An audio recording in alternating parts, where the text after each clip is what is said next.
Good evening, everyone.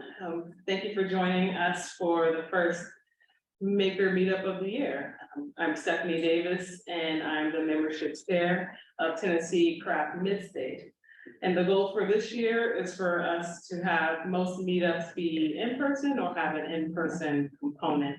So members and artists can meet each other, network, learn from each other, and more. So if there's a topic that you're interested in, come on out. If there are topic ideas that you would love to see us highlight, please send those ideas my way. There are volunteer positions open with Tea and Craft Midstate, and those positions are vice president, secretary, and treasurer. So if you are interested in serving in one of these positions, contact us, or if you'd like to nominate someone, you can do that as well. Tonight, our guest speaker is Karlota Contreras-Koterbay, who will be discussing her Black Craft Tennessee History Project. And a Q&A will follow her talk. And to introduce our featured guest tonight is Tennessee Craft Director of Development, Bonnie Matthews. Thank you, Stephanie. I'm so excited to introduce Karlota. Karlota Contreras-Koterbay is an Appalachian-based Filipinx curator, artist, and arts administrator. She is the director of the ETSU Tipton and Slocum Galleries under the Department of Art and Design at East Tennessee State University, where she develops diverse, innovative, and collaborative exhibitions and educational programs that serve the Appalachian Highland region. Karlota promotes art that explores agency and provides platforms for critical discourse and empowerment.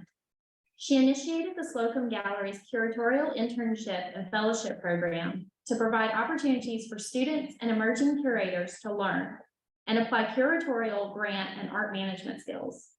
She curates and organizes multidisciplinary exhibitions by regional, emerging, and nationally renowned women, BIPOC, LGBTQ, and Appalachian artists. She also organizes the highly anticipated annual Positive Negative National Juried Art Exhibition that provides a survey of contemporary art from all over the country. She has advanced the international exhibit program of the Slocum Galleries by forging exhibition exchanges of works to or from many countries abroad. As a curator, Karlota organizes exhibitions that promote cultural diversity, gender equality, and social justice.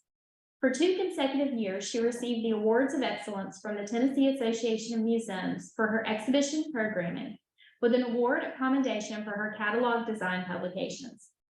Karlota has also juried exhibitions all across the southeastern United States.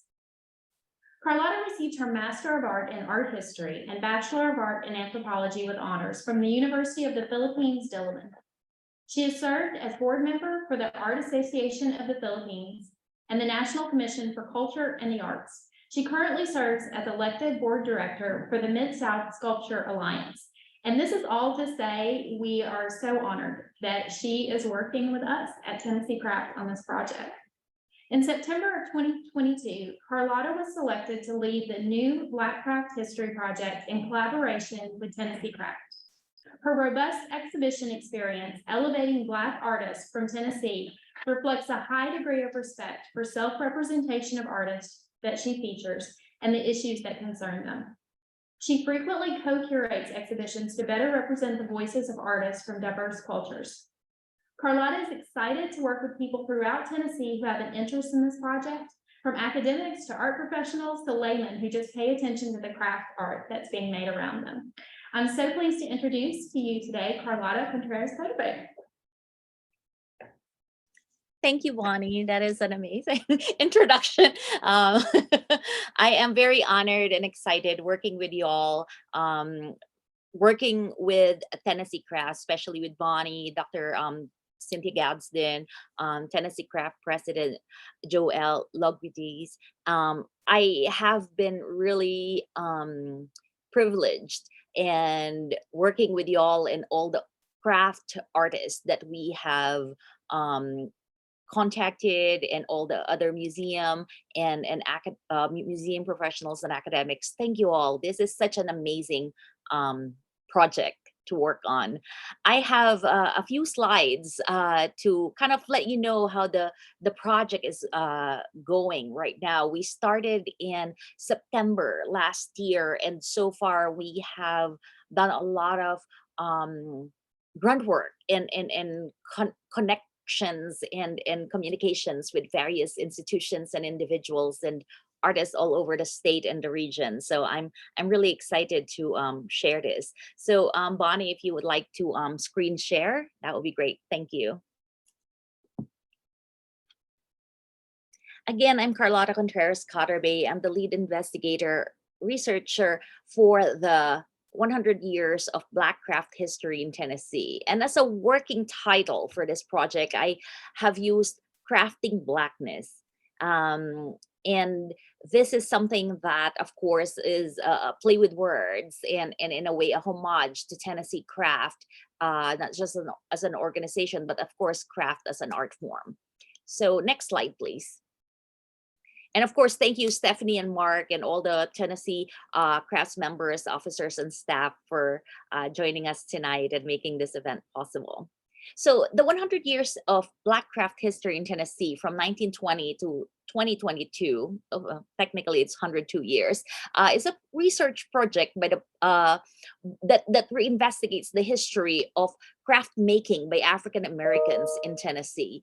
This is part of the Tennessee Crafts Project DEI initiatives to address the underrepresentations and omissions of African American artists in art history. And so I am grateful to be working on this project. Next slide, please. So the project requires a few things based on the grant. And the main project that we wanted to do is a historical survey, an essay originally of the introductory narrative and historical context of the 100 years of craft making.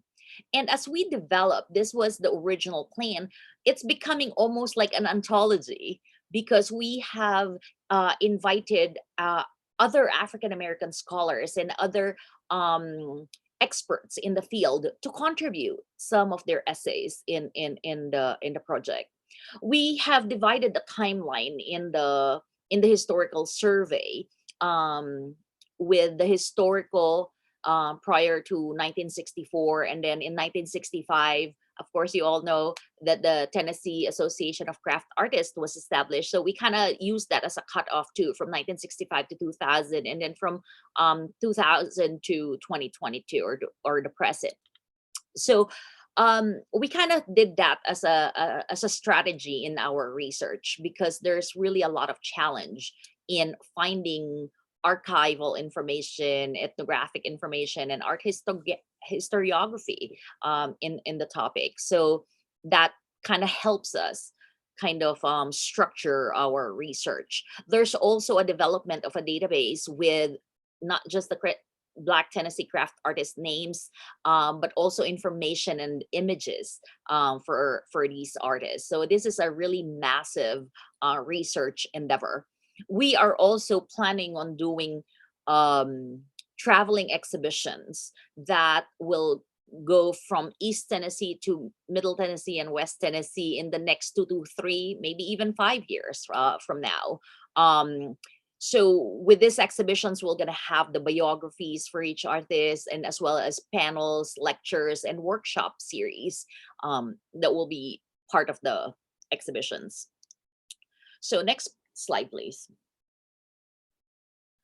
So there are the aims of the research when I actually go back, sorry, one slide back, please. The project primary aim was to create narratives of visibility through the collection of historical and biographical information with expansive image database and exhibitions that will serve as foundational text and significant research reference for Black Tennessee craft artists and future researchers. So we wanted to understand the Black Tennessee communities, but by reclaiming history through craft as a contributor to economic and social development and well-being of the communities. we want to recognize Black Tennessee craft practitioners who provide visibility and build connections in cultural histories as integral to community rebuilding. So my guiding philosophy when I'm working is it's I look at art or craft as an agency, as a tool for social mobility, to promote identity and visibility, and establish influence. So the influence and impact of artistic production and imagery shifted the conversations and the gaze of once colonizing and imperialist to that of emancipation, resistance, and empowerment. In the history of Black craft practice in Tennessee, this has been so appropriate, and it really helped in the rebuilding and recognizing various communities in historically Black communities in the state. And through the arts, they were able to create economic independence and economic mobility. So this is something that kind of guided my research. Now, the first thing I asked Bonnie is I wanted to get a definition of craft from the Tennessee craft, because craft is such a complex and encompassing term. So we wanted to have certain parameters. So we have two kind of definitions from two organizations that we're using. So what is craft? Makers, a history of American studio craft, published by the Center for Craft, defines craft as it applies to a spectrum of works made of fiber, clay, glass, wood, and metal. The craft objects are generally produced by skilled artisans in small studio settings rooted in functionality. Historically, they have also been decorative, symbolic, or sculptural. Craft has a focus on functionality with importance to the handmade relations to materials and techniques. So this importance and focus on functionality is something that we agree with Tennessee craft. And so the Tennessee crafts focus is actually one slide before this one, please. The tennis go back. Sorry. Yes. So for the one forward, please. Okay, thank you. The Tennessee crafts focus had this list of materials, but we have also expanded these materials from basketry, books, clay, dolls, fibers, furniture, instruments, jewelry, metal, mixed media, painting. It even includes photography, printmaking, sculpture, and wood. Based on the history of Tennessee craft as an organization.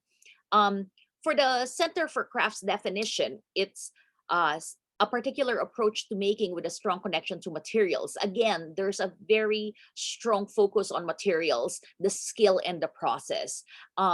So artists, makers, scholars, and curators continue to grow the field, embracing new definitions, technologies, and ideas while honoring crafts history and relationship to the handmade. So I think when we talk about craft, it's always about the handmade, materials, and functionality. But there's more. So we can't talk about craft without the craft artist. And who are these people in our research? So we first use the definition by the Black Craftspeople Digital Archive, or BCDA. Next slide, please. Next slide. Thank you. Sorry. So they defined Black craftspeople, both free and enslaved individuals, as people of African descent practicing a trade or craft, leading to the production of tangible material culture. So we kind of started with that. Although BCDA's project is pre-1920s, ours is 1920 onwards, we still wanted to kind of use that as a starting point on who are we studying, who are we honoring in this research. So for the Black Tennessee craft artists, for this project, we want to use Black Tennessee craft artists or craft practitioners, or sometimes we will use studio craft artists as a term, which is often a term that was used post 1965 or 1960s. And a lot of the studio craft artists are either from the academia, but the craft artists that we're studying ranges from those that are academically trained to the grassroots, to the self-taught, to hobbyists, to master and apprentices. So we're really trying to cover as much um, mileage for all of them. On the slides, you will see some images of our prominent Black Tennessee craft artists, including Hattie Marshall Duncan, one of the master folkways artists from the Tennessee Arts Commission awardee. Below her image is Sammy Nicely, an influential East Tennessee artist born artist who was based in Atlanta for a long time, who makes ceramics and masks and paintings that and also collects African American art. His work is also influential to a lot of artists. In the middle of the slide is Wilson Lee Jr., who's doing some woodworking there. And last one is Emmanuel Dupree. So we, and some of the other artists that we will show later on are either born in the state, or they are educated in Tennessee, or they migrated here and became based here or taught here in the state. So we are very much accepting as long as they have a strong relationship to Tennessee. Next slide, please. Some more artists that are part of the, and of course these are just, you know, very few images because there are hundreds, maybe thousands of them that we are still seeking. So on the slides are Tina Curry, Jewel Allen, Jamal Sheets, Willard Hill, and Vanoy Warman Streeter. These are just some of the men and women who practice so much amazing and dynamic craft practice in the state using different materials. So we wanted to honor them, and the terms Black or African American are used interchangeably in the research. Next slide, please.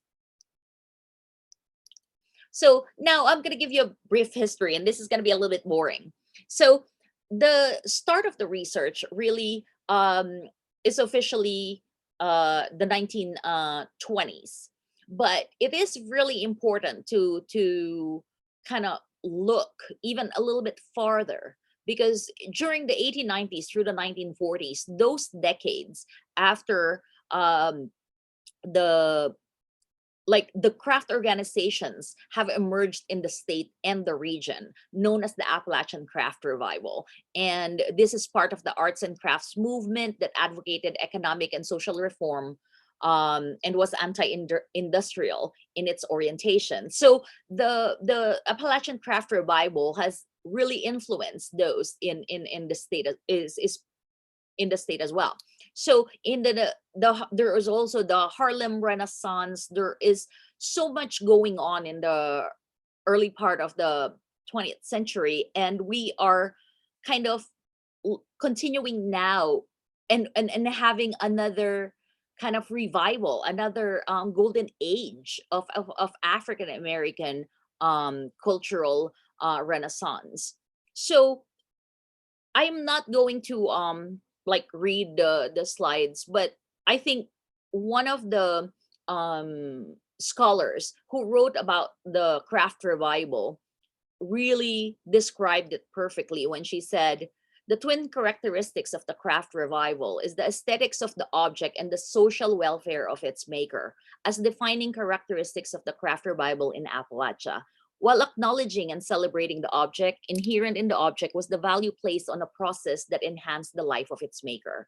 So in Appalachia and in Tennessee, this actually applies, where craft making is so much intertwined with the maker. So it's not just the object, but the maker themselves.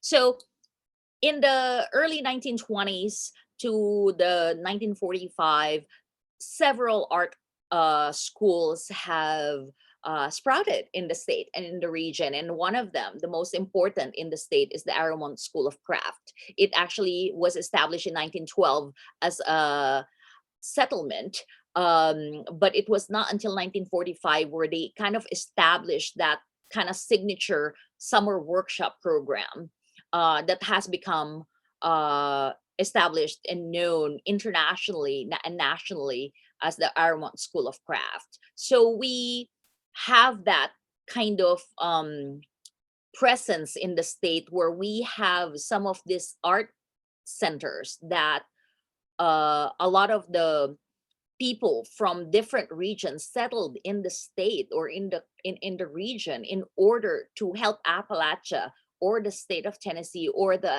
historic Black American communities in Tennessee to be economically alleviated. So the craft really was an economic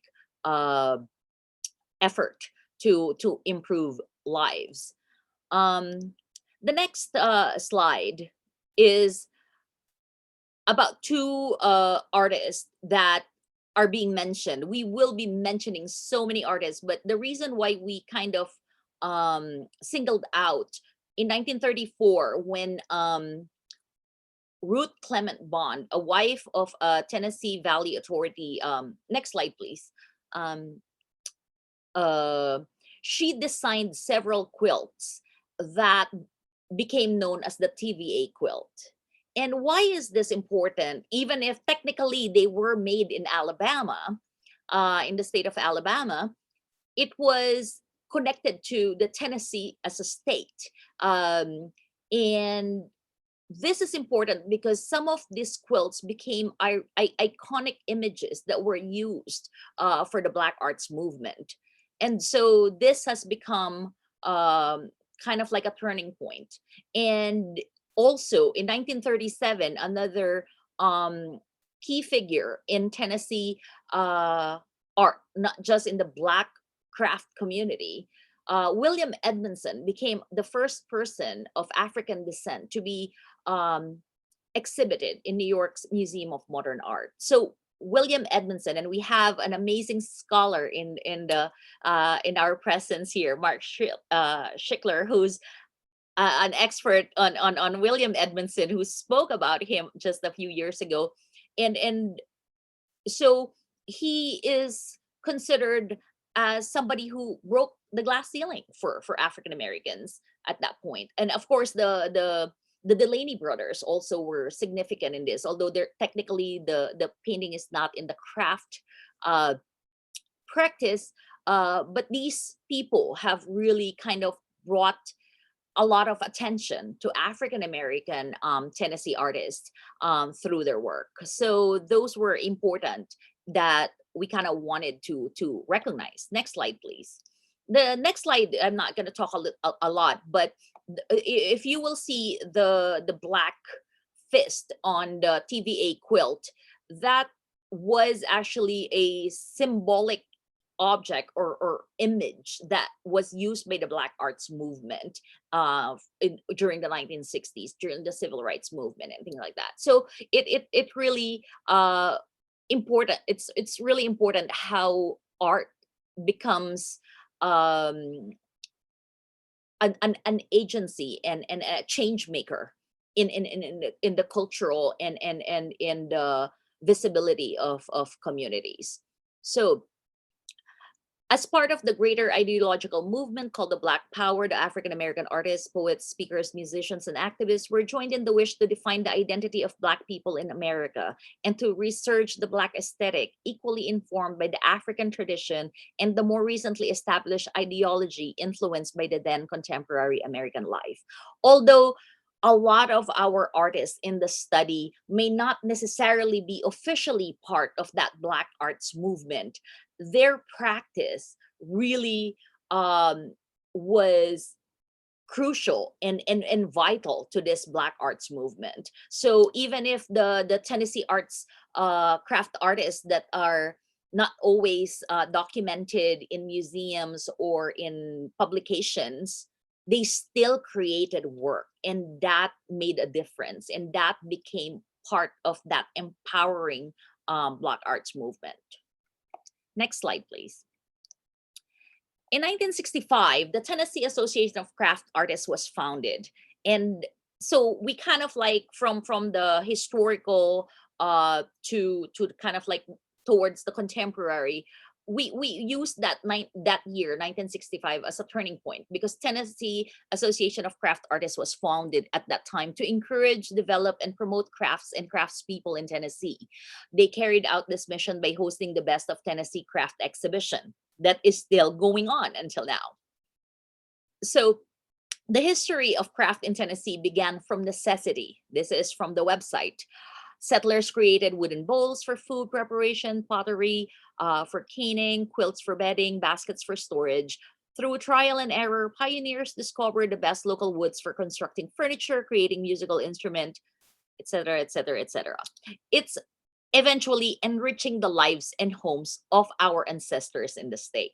So again, we are recognizing the functional and the value of craft production in the improvement of community life, especially in the African American community. Next slide, please. During the 1970s and the 1980s, there were a lot of books and exhibitions that were published about African American art, and that includes the 2 centuries of Black American art that was curated by David Driscoll, an African American scholar based in Fisk University, who curated one of these most important shows in the country, not just for Black craft artists in Tennessee, but in the whole country, in the U.S.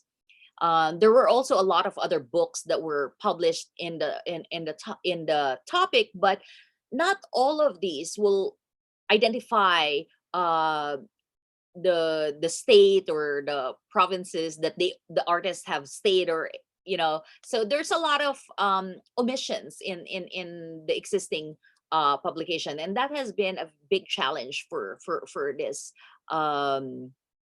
research, although we are still grateful that there are efforts, but we do want to continue and encourage more of these efforts in the future. Next slide, please. For the state of Tennessee, there were also some state, next slide, please, efforts and system-wide programs, including the Tennessee State Parks Folklight Project and the Tennessee Arts Commission's Folk Arts Program. So these two statewide programs were very important in organizing and recognizing some of the Black craft artists who are practitioners in the state. So some of these people who are really kind of movers were State Park Bob Fulcher and Dr. Robert Cogswell. So they are Appalachian scholars and state employees who really were allies to the African American communities and the folk arts community in the state. In the center of that slide is Roger Smith. He is one of the artists who were discovered, as they claim, by these two programs, and he is famous for carving peach pits. So if you haven't seen those small human figures carved from peach pit, you need to go to the Tennessee State Museum and other or visit the exhibitions that are crafting Blackness that will be traveling to your museums and regions, and so you can see some of these peach pit artworks. And it's not just that. So they have really kind of sought out grassroots art practitioners and sculptors who were using masking tape and nails and other folk and discarded materials as art materials. So this was very important. Again, in the 1960s to the early 2000s, there's even more craft centers and exhibitions and books that have been published, but it is not enough. So we really have the need to kind of do a more organized research. And the research that we're doing is kind of like more like a survey and a kind of like a starting point for other scholars to do even more specialized and topics of study within the African American art history. So next slide, please. There are two websites that were really helpful to me when I was starting the research, and that was the Souls Grown Deep Foundation. Next slide, please. And the BCDAs. The Souls Grown Deep Foundation was actually introduced to me by a colleague from the National Gallery of Art. She's an African American scholar who introduced me to this website that focuses on African American artists from the South. And they do have several Tennessee based artists in the group. And this is a wonderful foundation and website and resource that hopefully we will have a similar database or website for our project that is kind of influenced by this project. As a foundation, they actually organize exhibitions, give away their collections to museums of African American South artist work. So it's really providing the niche and the need to have more visibility in our mainstream museums and art institutions for focusing on African American art. Next slide, please. So the other one is the Black Crafts Digital Archive that was established by Dr. Tiffany Moman. Although their, like I said, their focus is 1920s and during slavery, we are in a way almost like continuing their research. Like after they have stopped their timeline, we are continuing that study.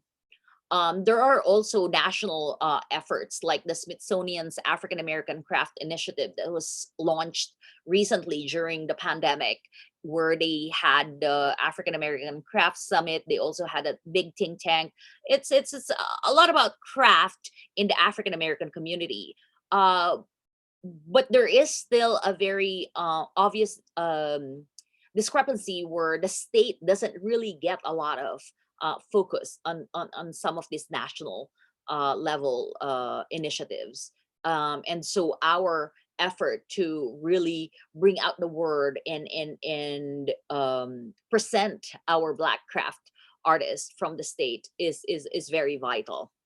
So again, there are more exhibitions that are happening, like the Divine Legacies in Black Jewelry. And again, that problem of not enough Tennessee artists are there and unrepresented. It's not that because they're not there, but they're just, there's not enough study and effort that are being done in the past to recognize them. And our research is addressing that. So next slide, please.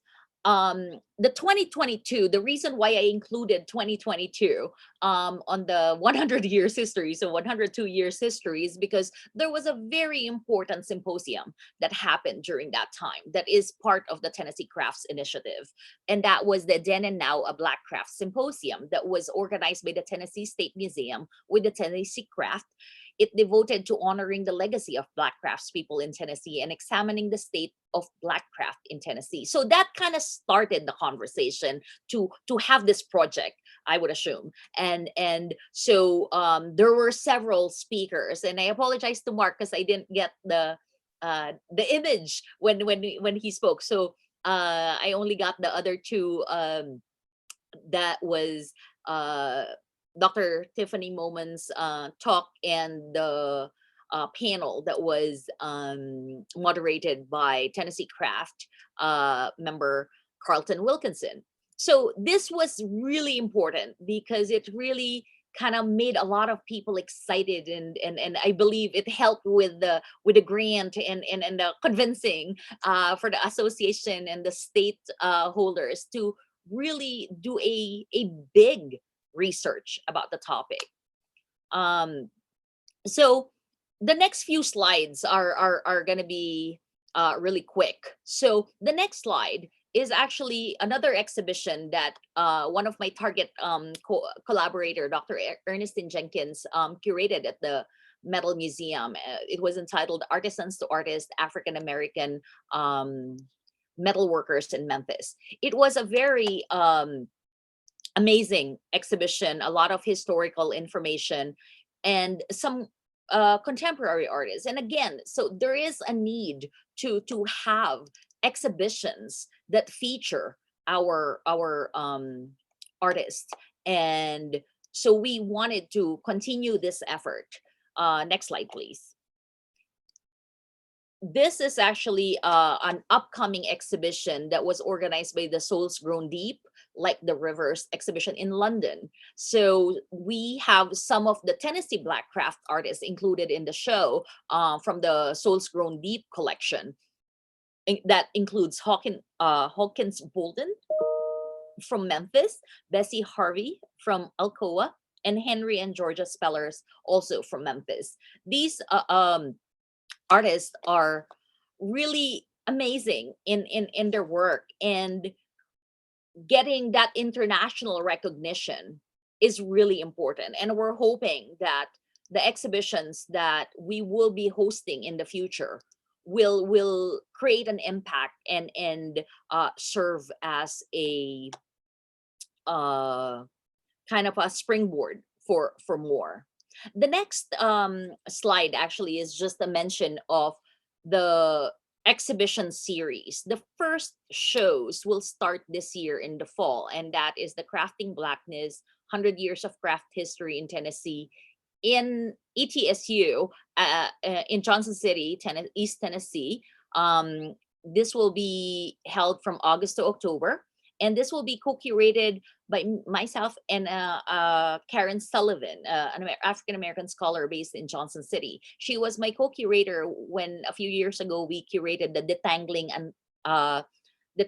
Unraveling the Politics of Hair, featuring African-American artists who employ hair as an object for agency and visibility. So we are partnering again for the initial exhibitions, but every time we travel the show, I will be inviting different curators. So in the Middle Tennessee, we are partnering with photographer Carlton Wilkinson. And for the Western Tennessee, we are inviting Dr. Ernestine Jenkins to curate the shows for the Western Tennessee. And there might be a few smaller shows in between that may be co-curated with other African-American curators as well. The reason for this is because I really wanted to promote representation. And being a BIPOC scholar, I'm Asian. I'm not really part of the African-American community officially, but by partnering and working together and collaborating with other African-American communities, it will kind of provide some really vital insights that I may not necessarily have working on this project. So that has always been a guiding principle for this. We want it to be as collaborative and self-representational, and therefore we really want to make it as inclusive and collaborative as possible. So the next few slides are actually just some names in institutions who have helped us so far. And so we have emailed all the art museums and county archives and various art organizations in the state. These are just some of those that have significant contribution as a response so far. But we have probably spammed so many more people. But it's really a lot of interest going on, and so we want to maintain that interest and positive attitude and enthusiasm to work with us on this project. The next few slides are just a few names of artists that we have identified so far, and this of course is very limited and these are like some of the usual suspects, and these are gathered from the various responses from the emails and communications that we have sent so far, but we still need more information. We still need to identify so much. In a few weeks, I will be going to the Tennessee Association of Museums conference in Memphis, and we'll be visiting the Orange Mound community and various art organization. Arts Memphis has been so helpful identifying some of the community players in that region. So we're just kind of like, as you will notice, there's a lot of East Tennessee artists in this list right now because that's where I am based. But I am so eager and excited to visit Middle and Western Tennessee to learn more and gather more names. So if you want to just kind of like move forward and mention some of these craft artists names, and at the end we really need people's help, so we do need you to help us spread a word, spread the information, and give us some feedback, give us some names, give us more information. And the Tennessee Craft has a online form on the website that you can submit this information, or you can email me, and I'll be happy to. We're also collecting the names of people who have been helping, so that other people can also go to them in the future, and not just recognizing their help, but also use them as a resource. So that is, and there's a few. When I was working on this, I was not able to get like everybody's geographic location. So there was a few people that are kind of at the very end, not identified whether it's East, Middle, or Western Tennessee. But eventually we will get more information. We have some students and research assistants who are helping in the project. So we're hoping to really bulk up this database. And as you can see, we need more of these names from you all.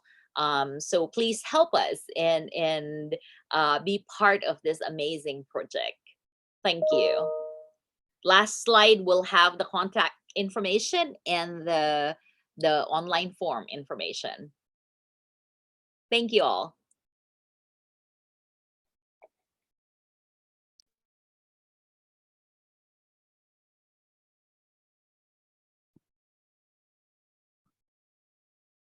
Thank you so much, Karlota. It's so exciting to see that big list. Do you want to do a Q&A? No? Okay. I will stop my screen. Then can you enlarge that contact information? Yeah, I can take it. Yes, from- indeed.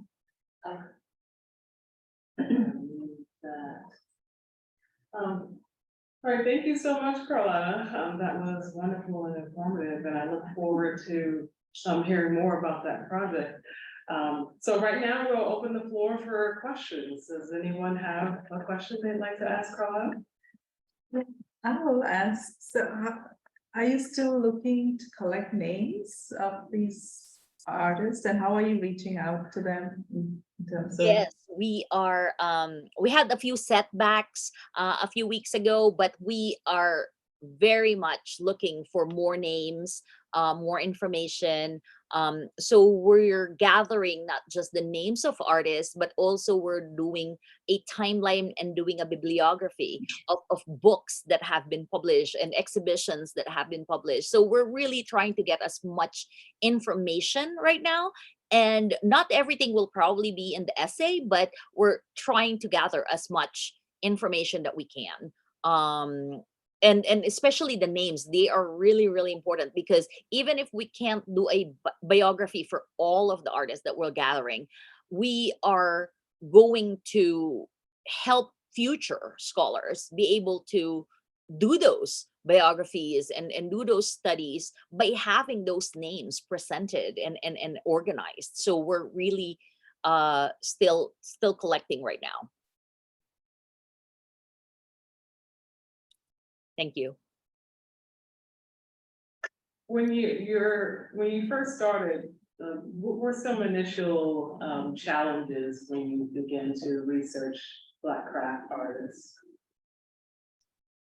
First, even before I submitted for the grant, my first hesitation was, I'm not a Black woman, I'm brown. So one of the things that I always wanted to do is to promote self-representation. And so moving towards when I got the research grant, I was so grateful and honored, because I've worked with so many African American artists and craft artists in the past, but I still did not feel qualified at that point. And that, I think, is a common hesitation for a lot of scholars and curators. There's not a lot of efforts and systematic efforts being done yet in the study, in the documentation, and the historiography of African American culture. And we feel like we will always not be enough to justify what we're studying, but we are just trying to really make as much effort. And that's why when I started, the challenge really is the documentation is very, very little. And like most museums or institutions also will have their identifiers as American rather than from Tennessee or African American. So the cultural heritage and the state where they are not always included. So it takes such creativity to really find the information. And I also use some of my stalker skills, because there's a lot of names that are coming out, and I'm like, are they African American or are they not? So I actually have to Google the images of artists to make sure that they are Black craft artists. And Blackness is such a complicated identity too. It's like it's there are Latin American Blacks too, and things like that. So it's like, where do we stop, or where do we kind of set the cutoff point and things like that? So and who do we include? Like, are painters gonna be included in the study? Because if they do, that's like opening another can of worms, and we get a lot of like names from organizations that are more mainstream fine arts artists, because they're the ones who are in the academia or are more documented,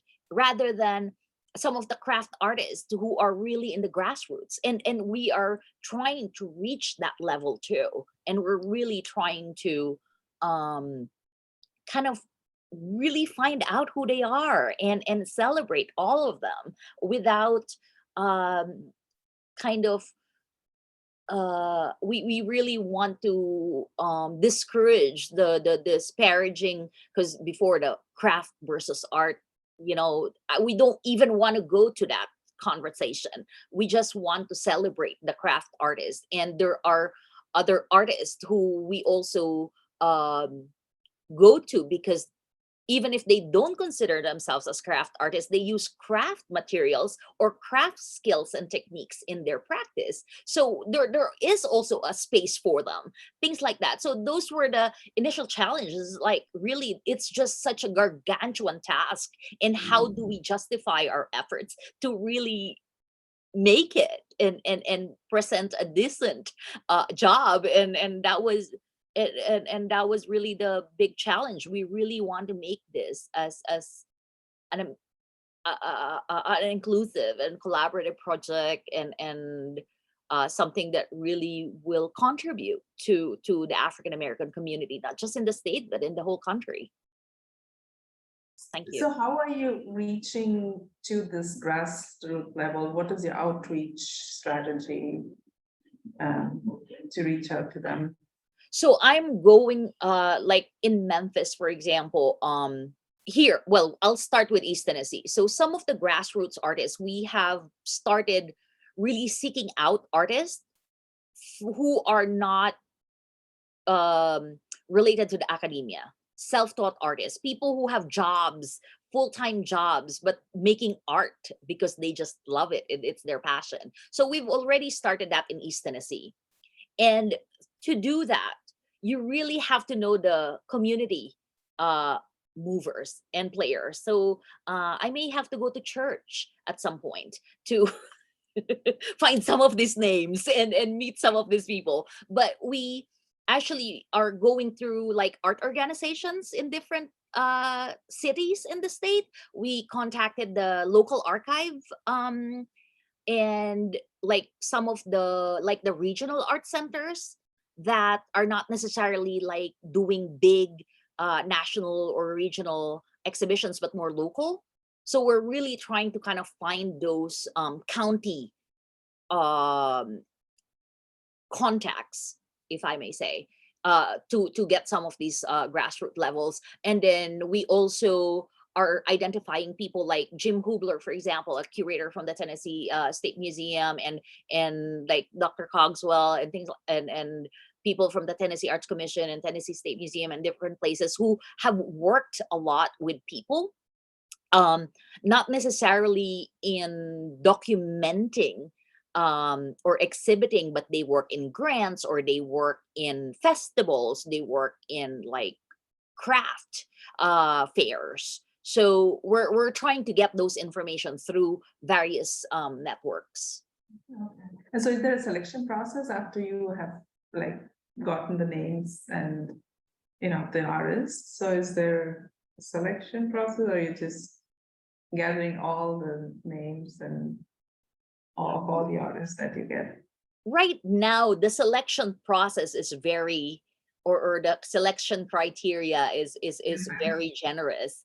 If you're a Black craft artist who has relationship to Tennessee, either you were born here, you moved here, you were educated here, or you taught here, then you're good to go. Because we really, I think being more generous and inclusive is better than limiting at the initial stage. Because I feel like other people can do the selection when they're doing their more kind of more stricter or more focused topic. But for us, we're gonna get as many people's name and people who are like born prior to 1920s, but they were like, you know, alive in 1921. We're including them too, you know. So we're really trying to get as much information. But of course, the ones that will be going on the exhibition and will have the biographic narratives will be selected, yes.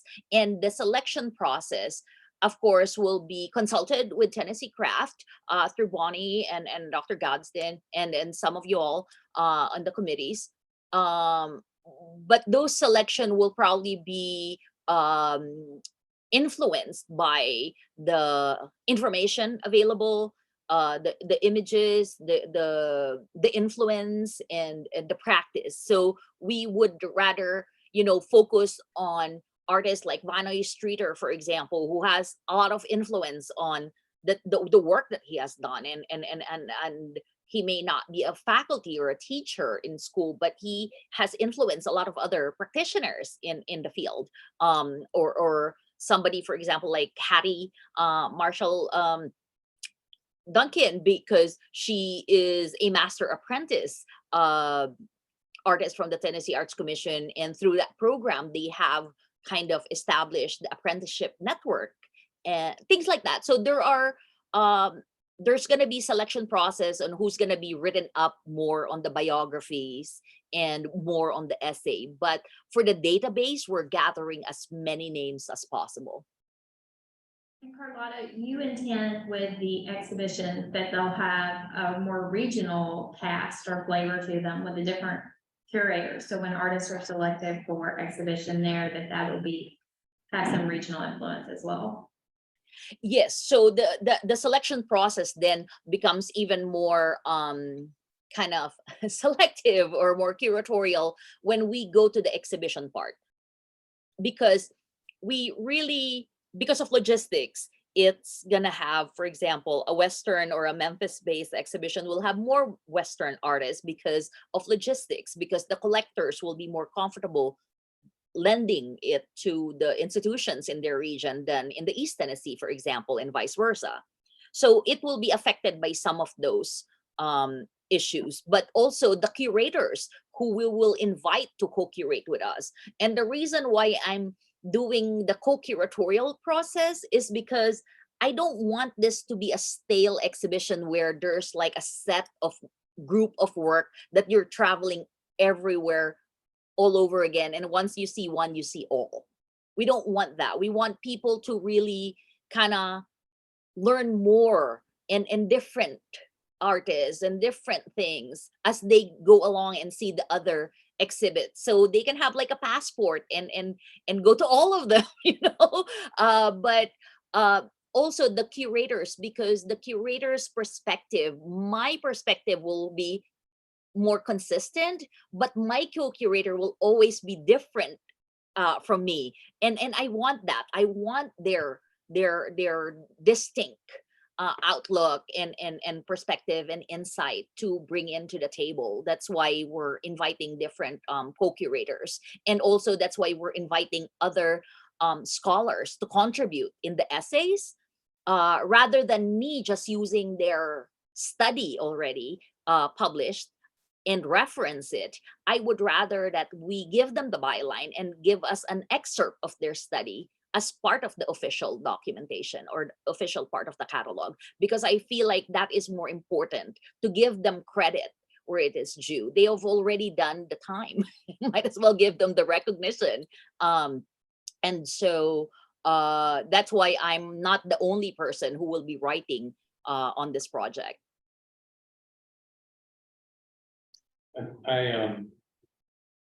I'm glad to hear your description of the sort of generous approach or inclusive approach to what is defined as craft. Because despite the somewhat tidy definitions that you can find on websites, those of us who consume it or produce it or work or know artists who work in craft and fine art know that it's a very muddy distinction indeed.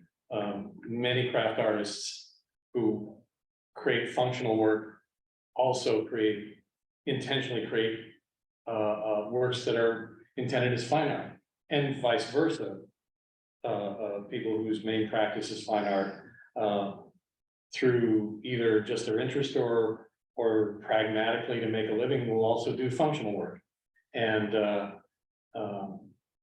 so it's hard to define that way. It's hard to define through materiality, as you pointed out, and it's hard to define through, well, whether they were academically trained. Well, if you were academically trained in ceramics, are you a craft artist or are you a fine artist? Or if you were self-taught in painting, are you a fine artist or a craft artist? So that's just the comment. But the other thing that I noticed, I was fascinated by the TVA quilt because it's sort of symbolic of that interplay. Because the TVA quilt, to my eye, is clearly an homage to the murals that Aaron Douglas made in the 20s and early 30s. That image, and I'm curious as to whether you or anyone else has dug into the interplay between people who were or are acting in the craft realm, quilting, for instance, in this case, but who were directly influenced by, or maybe even had some identifiable interplay with the fine artists that influenced their work. Are you working on that kind of,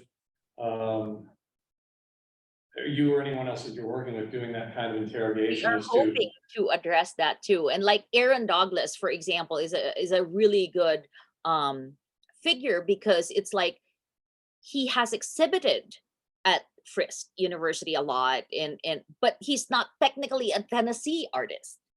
He is an African American artist, but he's not a Black craft artist. So how do we situate him in our research? There is still a spot for him. and he may not be technically listed on our database that I kind of prepared, but there will be some mention of some of these influential figures and some of this, and the TVA, like what you said, is a very good example of, it may not technically be made in Tennessee, but it has a very strong association with Tennessee because of the Tennessee Valley Authority as a company, even if technically they were done in Alabama, things like that. So there are space for that. And like what Stephanie asked earlier, the challenge, I'm like, I don't even want to deal with the art versus craft in this in this conversation. I'm not even gonna go there because that's just too much that we cannot, but we will just be as inclusive as possible. And then artists like Douglas, for example, is probably going to be discussed in relation when we discuss Driscoll's work, because Driscoll may not technically be considered as a craft artist, but he made ceramic work. So in a way, he does fall on some of our criteria of making craft object. And so, and he was very much influential as an academic in the academia as the chair at the Frist University, bringing Aaron Douglas in the state and promoting other African American artists through his curatorial practice. So some of those things will be talked about. I am also the reason why I'm also trying to kind of find partners in some of these writings is because I did not grow up in this country. So even if my background is in anthropology and art history, there are things and nuances that I may not necessarily get. But I wanted to talk about some of the historical communities that are Black communities in Memphis, in Nashville, in East Tennessee. Talk a little bit about that political situation. So not just focusing on art, just art production, but really what was the socioeconomic situation around that time. And that's why we're bringing in other experts and other scholars in the writing, so that we can cover as much. And there might have to be some redundancy on some topics that other people will doubly talk about, but I feel like we will just present like this quilt of narratives from various voices. It is Yeah, ambitious, so I'm hoping that we can do it. And you will be part of it, Mark. We are so looking forward to a portion of your essay. You know, Tennessee Craft was founded to make a space for people who are working in craft mediums that they could sell, that they could present to the public, because they just didn't feel like they had that venue to do that. And it's not to be exclusionary, but to provide opportunity. And so I think that's how our approach to this project is too. It's not to say, oh, well, that painting, so we don't want to know about it. Yeah, tell us about painting, but dig deeper and tell us about who was making sculpture, who had lawn art, like who was making quilts in your community, was someone weaving, you know, and to bring those to the surface and give those folks opportunity that, again, might not have had. And that's really underlying the mission of everything we do. Well, it's probably a good place to end things as we're reaching our time. But thank you, Karlota. This was great. Thank you for joining us. Thank you all for coming. This recording of this will be available on the Tennessee Crafts YouTube channel. And save the date for our next Maker Meetup. That'll be next month, March 16th, and we'll be discussing self-care and the artist, and that'll be with Ashley Nitz.